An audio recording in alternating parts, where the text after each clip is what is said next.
Germany expects a Russian oil embargo in the next few days, and Etihad Airways says achieving net zero by 2050 is a huge challenge. You're watching the Daily Brief with Forbes. I'm Ramia Farrage. A European agreement on a Russian oil embargo is possible within a few days. German officials say the bloc is struggling to reach a consensus on a boycott, as there are a few countries who have issues, namely Hungary. Brussels initially proposed that most member states halt Russian crude imports over the next 6 months and refine fuels by the end of the year. But Hungary has so far refused to back the plan. The current growth forecasts offer a buffer against a potential global recession. That's according to the IMF, who say inflation, tighter interest rates, and a slowdown in Chinese growth are the biggest obstacles. Last month, the IMF issued a 3.6% global growth forecast, down from the 4.2% forecast in January. It says the world has a choice, either to surrender to the forces of geoeconomic fragmentation that will make it poorer and more dangerous, or reshape how the world cooperates to address collective challenges. Etihad Airways says achieving net zero carbon emissions by 2050 poses the biggest challenge for commercial aviation.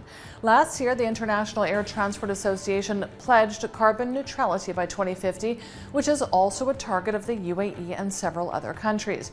Etihad says the physics of powered flight make net zero extremely difficult to achieve anytime soon.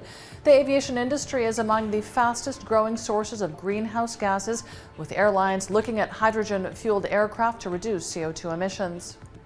Staying with aviation, Air France-KLM wants to raise $2.4 billion by issuing new shares as the pandemic cost the Franco-Dutch airline $11.7 billion over 2 years when travel ground to a halt. The airline has some $8.25 billion of debt, despite massive bailouts by the French and Dutch governments, which own stakes in the former flag carriers that merged in 2004. France has a 28.6% stake, while the Netherlands holds a 9.3% stake. Toyota will cut its global production plan by about 100,000 to roughly 850,000 vehicles in June due to the semiconductor shortage. But Toyota didn't change its estimate of producing about 9.7 million vehicles worldwide by March 2023. It's planning to produce about 850,000 vehicles globally, a month on average from June through August. Officials say the chip shortage, COVID outbreaks, and other factors are making it difficult to look ahead. 1 in 10 Eurozone households hold crypto assets. A European Central Bank survey found that 10% of households own cryptos, with the proportion ranging from 6% in France to 14% in the Netherlands. The richest 20% of respondents were most likely to own crypto.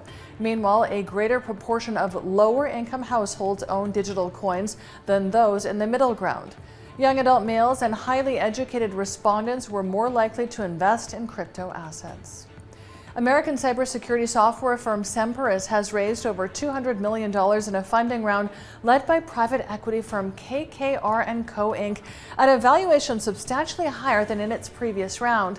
While it didn't disclose its latest valuation, it was valued at $142 million after raising $40 million in May 2020.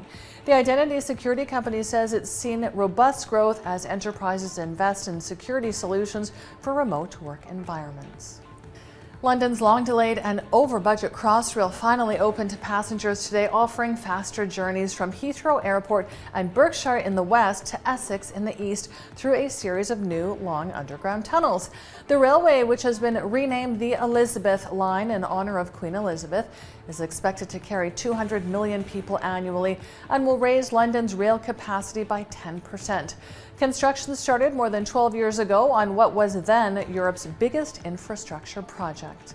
I'm Ramia Farrage. This is the Daily Brief. Thanks for watching. See you tomorrow.